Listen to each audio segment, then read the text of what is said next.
Bismillah, Assalamualaikum warahmatullahi wabarakatuh. Alhamdulillahirabbil alamin. Wabihi nasta'inu ala umurid dunya waddin wa ala alihi wa ashabihi ajma'in. Amma ba'd. Baiklah teman-teman semuanya, di sini saya tidak akan memperpanjang lagi mukadimah. Langsung saja saya terlebih dahulu memperkenalkan diri. Nama saya Syarifah Aufakailah. Saya berasal dari Prodi Ilmu Al-Quran dan Tafsir, atau yang biasa kita sebut dengan singkatan IAT. Video kali ini saya buat gunanya adalah untuk memenuhi tugas yang telah diberikan dosen kepada saya di mata kuliah Studi Syariat Islam di Aceh. Baiklah teman-teman semuanya, di sini saya memiliki sebuah pembahasan yang dikatakan cukup menarik, yaitu saya membahas tentang hukum acara jinayat. Nah, mungkin ada nih di sini dari teman-teman yang sudah sering ataupun sudah terbiasa mendengar hukum jinayat. Terlebih lagi, hukum jinayat itu merupakan salah satu hukum yang terdapat di dalam syariat Islam. Nah, apalagi kita hidup di daerah Aceh, yaitu daerah yang terkenal dengan syariat Islam yang sangat ketat. Nah, jadi di sini di video kali ini saya akan membahas tentang hukum acara jinayat. Baiklah teman-teman semuanya, saya akan memulainya dari definisi ataupun pengertian dari hukum acara jinayat itu sendiri. Jadi di sini hukum acara jinayat itu ada 3 kata yang akan saya definisi, yaitu yang pertama ada hukum, yang kedua ada hukum acara, dan yang ketiga ada hukum acara jinayat. Nah, teman-teman semuanya, hukum, saya akan membahas tentang masalah hukum yang pertama ya. Jadi hukum itu ada 2 pengertian, ada secara bahasa yaitu yang disebut dengan etimologi, dan yang kedua ada secara istilah yaitu terminologi.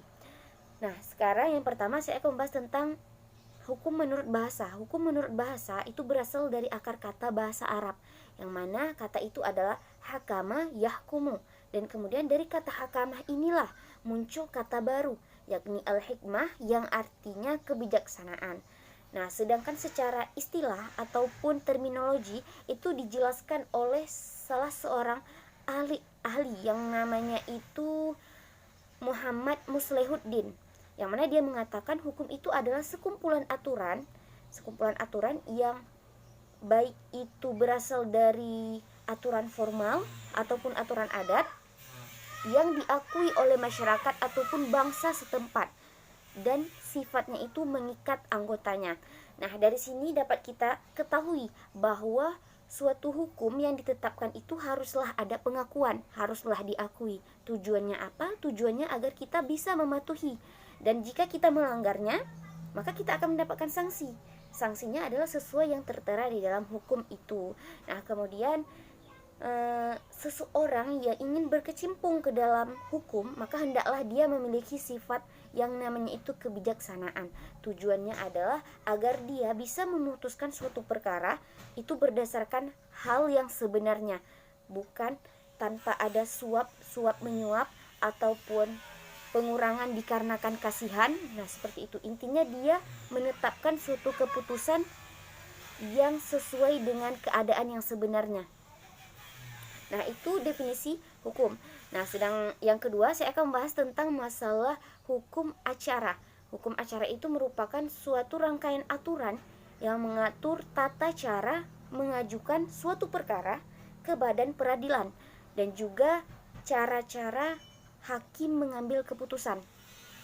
Nah, jika mengenai hakim mengambil keputusan, nah itu tentulah hakim itu melaksanakan dan mempertahankan sesuatu itu berdasarkan kaidah-kaidah yang telah ditetapkan. Artinya dia menetapkan sesuatu tidak keluar dari konteks yang telah ditetapkan. Nah, seperti itu kurang lebih. Nah, yang kedua itu saya akan membahas tentang jinayat. Jinayat ini sama seperti hukum tadi, ada yang secara bahasa dan ada yang secara istilah. Saya akan pertama kali menjelaskan secara bahasa, yaitu secara etimologi. Jinayat itu merupakan masdar dari kata jana. Jana itu artinya berbuat dosa ataupun berbuat salah. Nah, sedangkan kata jinayat itu sendiri itu artinya adalah perbuatan dosa ataupun perbuatan salah.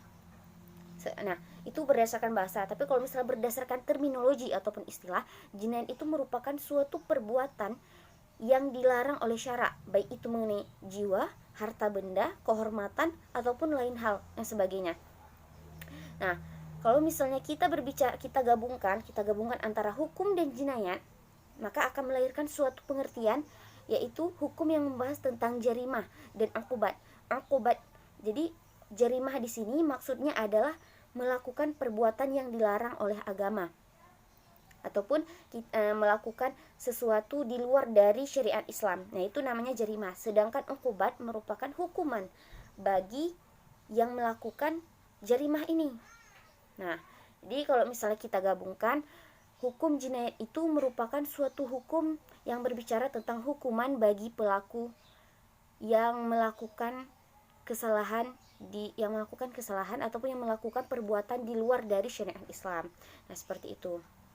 Kemudian yang terakhir saya akan menjelaskan tentang hukum acara jinayat. Jadi kesimpulannya adalah hukum acara jinayat itu merupakan tata cara mencari ataupun mendapatkan kebenaran yang material dari pelaku jinayat itu sendiri. Jadi dimana kita kalau misalnya dimana hakim kalau misalnya dia memutuskan suatu perkara, nah itu memang sesuai dengan hukumannya itu apa. Jadi kebenarannya itu sudah diketahui. Contoh misalnya hukuman bagi yang berzina itu adalah cambuk. Nah, berarti hukuman yang dijalankan itu adalah cambuk. Karena itu yang memang sesuai dengan syariat Islam, bukan yang lain, seperti itu.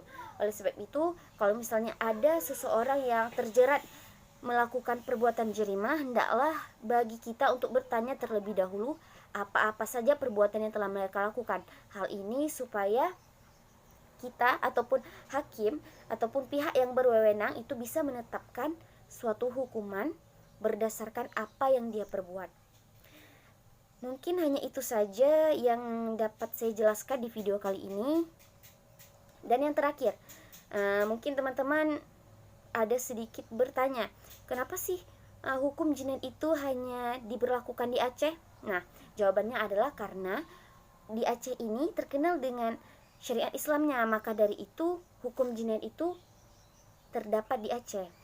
Karena juga kalau misalnya terdapat di banyak provinsi, maka itu akan menimbulkan pecah belah, karena banyak yang di luar provinsi itu non muslim, ataupun banyak sekali pendatang yang memang mungkin agak sedikit sulit